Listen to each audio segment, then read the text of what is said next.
شروع ہو چکا ہے کہ کس طرح ہم نے زمین کی تیاری کرنی ہے، کیسے ہم نے اس کی سوئنگ کرنی ہے اور آگے پورا اس کا جو سلسلہ ہے۔ یہ سب سے پہلا مرحلہ ہے ہمارا زمین کی تیاری کا۔ زمین کی تیاری کے لیے بہت سارے ہمارے علاقوں میں بارشیں آ چکی ہیں اور زمینوں میں وتر ہیں۔ تو جیسے جیسے دوستوں کے پاس زمین وتر میں آ جائے، یا اگر جہاں وتر آ چکی ہے تو اس کو اتنا ہل چلائیں آپ کہ زمین کے اندر روڑا جو ہے وہ بالکل چھوٹا ہو۔ جیسے ہمارا بیر ہوتا ہے، گول والا چھوٹا بیر ہوتا ہے، اس سے بڑا ڈھیلا نہیں ہونا چاہیے، تاکہ زمین کے اندر بجائی میں اور بیڈ شیپنگ میں پھر ہمیں پرابلم نہ آئے۔ اس کے لیے آپ ایک دفعہ دو دفعہ پہلے ہر زمین کی اپنی ساخت ہوتی ہے۔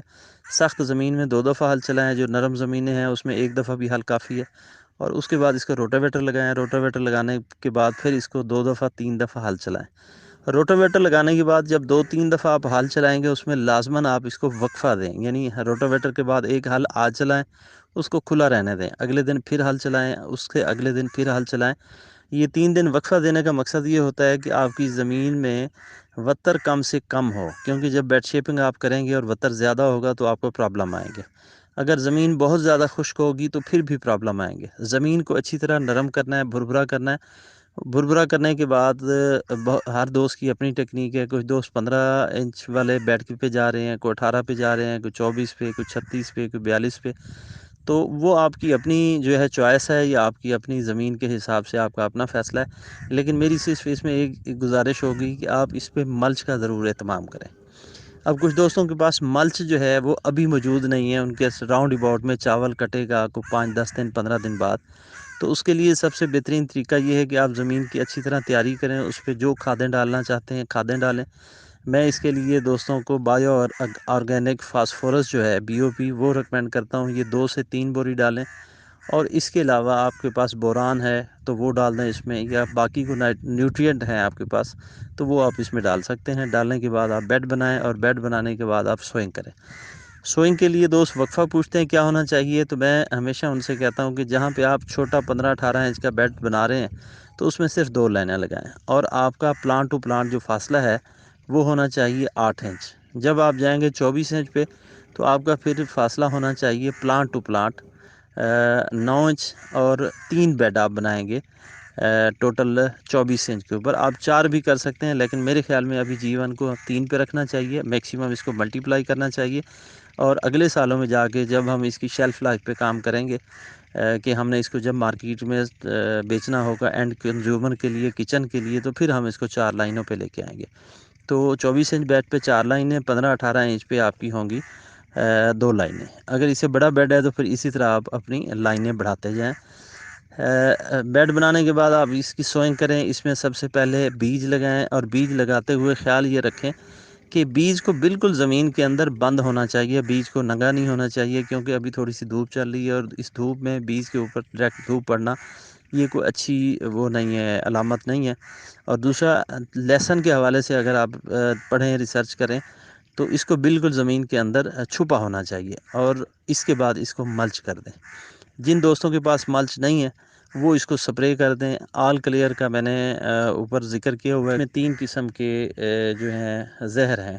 ڈوال گول والا زہر ہے، اس کے بعد پینڈی میتھلین والا زہر ہے، اور آکسی فلورفین اس میں شامل ہے۔ یہ 3 زہروں کا مکسچر جہاں سے آپ کو بازار سے ملے وہ لیں آپ، اور اس کو سپرے کر دیں۔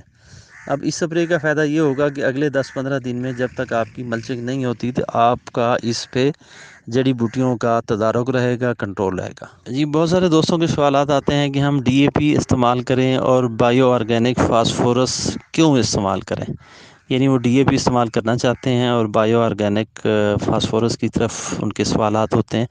تو اس کے لیے میں ہمیشہ گزارش کرتا ہوں کہ DAP آپ کی زمینوں میں فکس ہو جاتی ہے۔ DAP کو آپ ڈیپسول یا ڈیپسلوبی وغیرہ کے ساتھ ٹریٹ کر کے فلڈ کریں، اور وہ اوپر جا کے آپ کر سکتے ہیں، وہ اس کا آپ کو فائدہ ملے گا۔ لیکن اگر آپ اس کو بیسل میں DAP ڈالیں گے تو ذہن میں رکھیں کہ 7,000 کی بوری میں سے آپ کو 2,000 بمشکل وہ فائدہ دے گی، 5,000 آپ کا ضائع ہو جائے گا۔ اس سے بہتر ہے ہم کھاد وہ ڈالیں جو کم pH کی ہو۔ بایو آرگینک فاسفورس میں ساری کمپنیاں کام کر رہی ہیں، جو مرضی آپ کمپنی لے لیں، اس کا جو pH ہے وہ بھی ڈاؤن ہے، تقریباً 6 کے نزدیک ہے، بہت اچھا ہے زمین کے لیے، فکس نہیں ہوتی ہے اور 60-70 دن تک آپ کی زمینوں کو ملتی رہتی ہے۔ جب ہم ابتدائی طور پہ 60-70 دن تک پودے کو اچھی خوراک پرووائڈ کر لیتے ہیں، شروع میں اس کی روٹ ڈیولپمنٹ کی حد تک اس کو اچھی فاسفورس مل جاتی ہے، تو پھر اس کو پرابلم نہیں آتا اور بہت اچھی جو اس کی اٹھان یا گروتھ ہوتی ہے وہ آگے چل کے ایک اچھے پودے اور اچھے بلب کی طرف اس کو لے کے جاتی ہے۔ جی ایک چیز میں اس میں درمیان میں بتانا بھول گیا کہ ہمارے بہت سارے دوست سوال کرتے ہیں کہ سیڈ ٹریٹمنٹ آیا اس کی کرنی چاہیے یا نہیں کرنی چاہیے۔ کسی بھی فصل کے بیج کو اگر آپ ٹریٹ کرتے ہیں تو اس کے فوائد آپ کو باہر طور پر ملتے ہیں، اور اس کی سیڈ ٹریٹمنٹ کے لیے بازار میں کیمیکل بھی اویل ہیں، جس میں ہومرے ایک اچھا نام ہے اور اس کے ذریعے بھی دوست اس کو ٹریٹمنٹ کرتے ہیں۔ لیکن میں ہمیشہ کہتا ہوں کہ آپ کوشش کریں زیادہ سے زیادہ زہروں سے بچیں۔ اگر ہومرے کے برابر ہمیں کوئی آرگینک کھاد ملتا ہے تو وہ زیادہ بہتر ہے، ہم اس کو استعمال کریں۔ اور اس کے لیے آپ اس کو دودھ کے ساتھ، دودھ میں آپ گڑ شامل کریں، 250 گرام گڑ، 1 کلو دودھ اور اس میں 2 کلو پانی، 3 کلو پانی بھی کر سکتے ہیں آپ، تو اس کا ایک سلیوشن بنائیں اور اس کو سپرے کریں اپنے لہسن کے اوپر۔ لہسن کے اوپر سپرے کرنے کے بعد اس کو اتنا سپرے کریں کہ یہ آپ کا آلموسٹ سارا اس کا سیڈ چاروں طرف سے ویٹ ہو جائے، اور اس کو پھر ہوا میں آپ رکھ دیں، چھاؤں میں رکھ دیں جب تک یہ خشک نہ ہو جائے۔ تقریباً آدھے پونے گھنٹے میں خشک ہو جاتا ہے، اور اس کے بعد اس کو ڈائریکٹلی آپ سوئنگ شروع کر دیں۔ آج ٹریٹ کر کے آپ نے کل نہیں لگانا، ٹریٹ کرنا ہے گھنٹہ پہلے اور اس کے بعد اس کو لگا دینا، پھر آگے آگے ایسے ایسے آپ آہستہ آہستہ اس کی ٹریٹمنٹ کرتے جائیں اور اس کو لگاتے جائیں۔ تو نیچے کسی بھی قسم کے آپ بہت زیادہ کھادیں ضرورت نہیں ہے، بی او پی کافی ہے، 2 بوری سے 3 بوری فی ایکڑ، اور اس کے ساتھ بوران آپ استعمال کر سکتے ہیں، یا کوئی مائکرو نیوٹرینٹ کو 2-3 قسم کے میگنیشیم وغیرہ، میگنیز وغیرہ، یہ اس طرح کے اگر آپ استعمال کرنا چاہیں، اگر آپ کے پاس کوئی اچھا سورس ہے استعمال کر لیں، ورنہ یہ اوپر بھی ہو سکتے ہیں، پریشانی کی کوئی ضرورت نہیں ہے۔ نیچے صرف بایو آرگینک فاسفورس اور پلس اس کے آپ بوران ڈالیں اور اس کے بیڈ بنا کے آپ اس کی سوئنگ کر دیں۔ ایک سوال آیا تھا دوستوں کی طرف سے کہ ہم سنگل سپر فاسفیٹ کیوں نہ استعمال کریں، تو اس کے لیے میں نے جواب دیا تھا کہ سنگل سپر فاسفیٹ پاکستان میں کوالٹی کنٹرول سسٹم ہمارا کمزور ہے، اور اس میں اگر 18 یا 20% یہ لکھتی ہیں کمپنیاں تو اس میں اتنی فاسفورس موجود نہیں ہوتی، اس میں میکسیمم آپ کو 10-12% فاسفورس ملتی ہے۔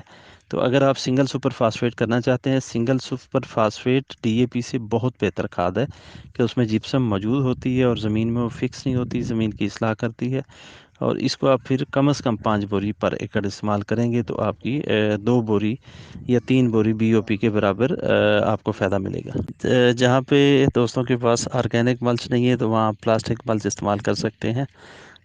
جو جنوبی پنجاب ہے اس میں پلاسٹک ملچ کے لیے کوشش کریں 1 اکتوبر سے کاشت کریں، اور اپر پنجاب یا سینٹرل پنجاب میں آج بھی آپ پلاسٹک ملچ کے ساتھ کر سکتے ہیں۔ لیکن ملچ کے اپنے فوائد ہیں، ملچ لازمی کرنی چاہیے، چاہے پلاسٹک آپ کریں یا آرگینک کریں۔ آرگینک کے بہت زیادہ فوائد ہیں، جس طرح آرگینک کے فوائد ہیں اس طرح پلاسٹک کے نہیں ہیں، لیکن ننگی زمین سے پلاسٹک ملچ بہتر ہے۔